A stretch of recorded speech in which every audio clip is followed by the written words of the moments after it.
Greetings Ventures, it's Lauren Gaming, and it's that time of the week again where we go over the stuff that was covered in the Japanese live stream, and it's already a good one because as you can see here, we have the image and the promotional video for the Attack on Titan collaboration with DanMemo, Attack on Riveria, and I really like, I love this PV illustration. I love this art right here. It's fantastic, it's great.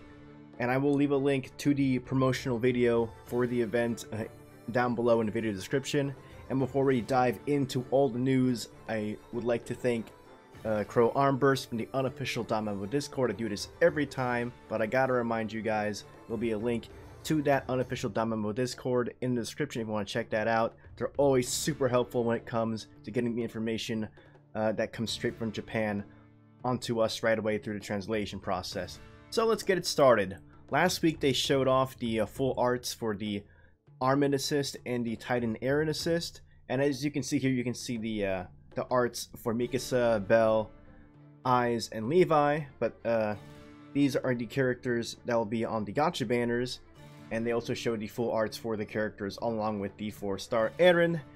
You'll be able to +5 this 4-star Eren in a similar fashion to how we did with Shakti from the debutante event, as well as the Bell Assist from the Halloween event, and the Aina Assist from the summer event. Be able to get all the bonds just through farming the event for a 4-star unit. Just fantastic. And of course, it's the main character of the collaboration, Eren. Next up is the full arts for Levi. Of course, he's an adventurer. Why wouldn't he be? He's going to be a badass. And hopefully, he's going to be a really good unit. I'm kind of hoping for more single target characters, but pretty much all the characters here are probably going to be physical attackers because it doesn't make any sense for them to be using the maneuver gear with the blades and not be a physical attacker. So we're probably going to see a mix of balanced adventurers and physical attackers here. But there's Levi. Next is Mikasa, of course. A lot of you are probably going to be rolling for her. I was expecting like a more fierce look for Mikasa, especially coming off this current season. It was kind of hard to imagine Mikasa with a happy face during last season because she always seemed like she wanted to punch someone in the face. But here she is, and of course they're trying to have her back turned so you can see a certain part of her body. But again, it's kind of weird how she doesn't have like a glare on her face right here or any type of fierce look. Just kind of stoic and trying to look cute, I guess. And once again guys, like I mentioned previously, Mikasa's voice actor Yui Ishikawa will be on the DanMemo live stream that happens next week on October 30th. Very early in the morning if you want to watch it live, but I will also leave a link in the description below for the actual DanMemo JP channel, and they should have a recording of that as soon as the live stream is over. So go ahead and check that out if you want to see Mikasa's voice actress make an appearance. Here of course is Eyes, a little bit of accentuation on a particular body part in the upper chest area, but I try to defend the art direction here in my Discord by saying, well, you see, her breasts are quite prominent in this picture because she just used the maneuver gear and she's being propelled, and that makes that part of her body bounce up. And I'm just going to stop talking. Obviously this is just an excuse to draw her in that way, and I'm not going to complain because I do want this Eyes. Seeing this artist maybe want this Eyes, and this is like in a dynamic pose for this art, so I do like the art here. And finally, the last character they haven't showed us yet is of course the main character of DanMachi, Bell Cranel, and I love his art here. He's just in that action pose, ready to strike down with those blades, and I hope he's a great unit, and it's gonna be fun walking around town with him in that uniform for the scouts. And of course, like they showed last week, the Arm Assist art and the Titan Eren Assist art. And as I said before, I hope that Adventurer Eren, his special attack, is going to be turning into Titan Eren, because we're not going to see this one, because obviously he's going to be an assist character. So Titan Eren better appear in the free 4-star Eren's special arts, because all these physical attackers here better have some variation with their special arts. They're all using the same weapon, of course, so we better see some different stuff going on.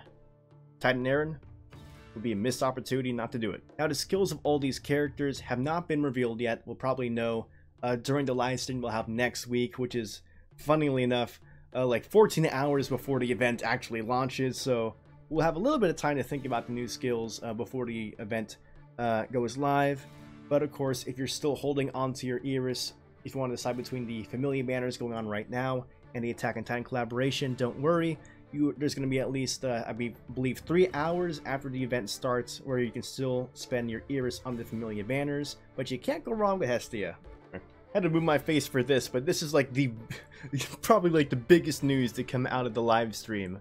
For 7 days in a row, starting from the launch of the event on October 30th, we will be getting a free 11 roll. So that's 7 free 11 draws. One for each day, starting from the event launch, of course. And I do like this picture they have with Hestia being scared of the Colossal Titan. It's fantastic.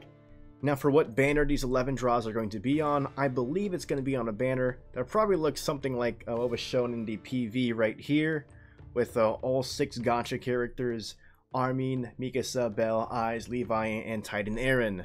You'll be able to get any of those 6 characters from these draws. Remember, these draws are not guaranteed rolls, but you have 7 opportunities to get a 4-star character, so hopefully you get at least one of them through those 7 draws, or 7 multi-draws I should say, so that's 77 draws in total.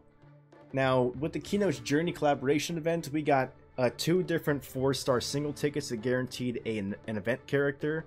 So those were nice because you were actually guaranteed to get a character, a 4-star character from the event. And with this, you could be super unlucky and not get a single 4-star, but hopefully that's not going to be the case for any of you guys. I really hope everyone gets at least 2 4-stars to equal the amount that we got from the Kino's Journey event. But 7 free 11 draws, that's just amazing. That's great. Great job on the developers to celebrate an event like this with that kind of giveaway. And moving outside of the Attack on Titan stuff, we're going to go back into the Familia system that was previously launched just last week. And I want to apologize to everyone who wanted to join my Familia, Church Ryu, where we praise the best girl Ryu from DanMachi. But unfortunately, that cap is 30 players. Hopefully that gets increased, but I really hope you guys can find a Familia to call your home. And you remember, you get 50 Iris for joining Familia, so be on top of that. And speaking of the Familia system, they're going to be adding one more thing to the roadmap they gave us earlier, and that's what I put in the yellow text right there. Sometime during winter 2018, which means before the end of this year, they're going to try and implement text chat. So I can no longer make fun of them for saying you'll only be able to use stamps in the Familia chat. And like, that doesn't make any sense. How are you going to get any context for using the stamps in the first place if you can only communicate through stamps? But here we go. Text chat. I can't make fun of them anymore. Oh, too bad. But that's exciting. That's a good thing. So now you can communicate with your Familia outside of Discord and just completely in-game, so it feels more organic. And also with the Attack on Titan event happening on October 30th, we're going to be getting the ability to donate items to our Familia to level up the Familia itself. Here you can see one of the items that you can get, and you'll be able to start getting these items from the Attack on Titan event, and I assume similar events in the future. You'll be getting these items, being able to donate them, and there's a limit to how many you can donate a day, so that way there's no pressure on your Familia members to like constantly keep getting these items and donating to the Familia to increase the level. So that's a pretty good thing to do, to make sure Familia members aren't pressured to just continuously do the event and get these items to boost the Familia. But when you do level up with the Familia and get that 2nd level, 3rd level, every level boost, you'll be getting 6 SP, and with those SPs you'll be able to get the Familia skills that will be available on that same day. And with these skills, you'll be able to increase your elemental resistance or elemental damage, and it's 1% per level, and to increase the level you need to use 3 of your SP. And each skill will cap out at level 10. So for example, if your fire resistance is at level 5, you will have 5% fire damage resistance. And in the same vein, if it's the fire damage skill at level 5, you'll have 5% more fire damage. Now right now, it's only the elemental resistances and damage modifiers that are confirmed as skills. We may get more in the future, but for right now, that's what we have, and it's probably going to take a while to max out all of those anyway before we get to anything else. And another thing to note is that only the Familia leader can actually use the points on these skills, but they will implement a system where you can hit these chat bubbles that you can see right there on the right side of the screen next to the skills. And with that chat system, you'll be able to pull the Familia chat and they'll be able to use the potatoes that say no or yes to poll basically if that's the skill that you want to be using your SP on. I think that's funny, but I guess that's one way to use the stamps right now while we don't have text chat, so good on them. Well, hopefully there'll be more skills implemented in the future, and just a reminder, these Familia skills will only apply in Familia type events. They won't be able to be used in stuff like Record Buster, Regular Request, or War Games, so to people that aren't in Familias, you're not necessarily disadvantaged in those areas. And here's the timeline for the Familia related stuff that's upcoming. On 10/30, of course, is the Attack on Titan collaboration event, and in that event you'll be able to get items that you can donate to the Familia to increase the Familia's level, and with those level increases you'll be able to acquire SP, and of course use that SP to acquire Familia skills. Remember, the Attack on Titan events will last from 10:30 to 11:20, so after that we'll probably have to wait for future events to get those Familia items to donate and level up the Familia. But on 11:15 through 11:20, we're going to have our first ever Familia ranking event. And of course, since it's a Familia type event, those skills I mentioned earlier will be active for the event. And the Familia score rankings will be updated daily, so every day you'll be able to check the leaderboards and see where your Familia is placed at.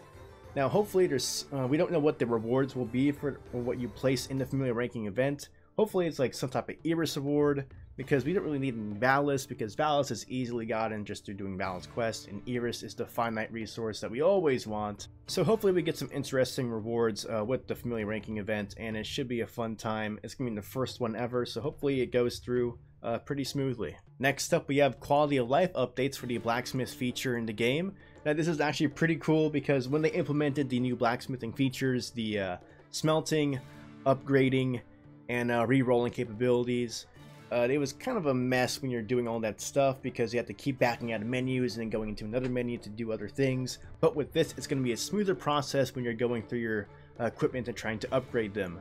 For the first quality of life update, whenever you re-roll an item and try to get different stats on it, it will now prompt you whether or not you want to keep re-rolling, or if you would like to equip that item onto a character. Because I know when I was re-rolling some weapons earlier, I had to like back out and then actually equip the new weapon on a person, and it didn't like ask me if I wanted to equip the weapon or not. So that's a nice little change, being able to streamline the process of re-rolling your equipment and being able to equip them immediately onto your characters, or just to keep re-rolling. Another quality of life update is like when you upgrade your weapons, like say you want to upgrade your Desperate from level 1 to 40.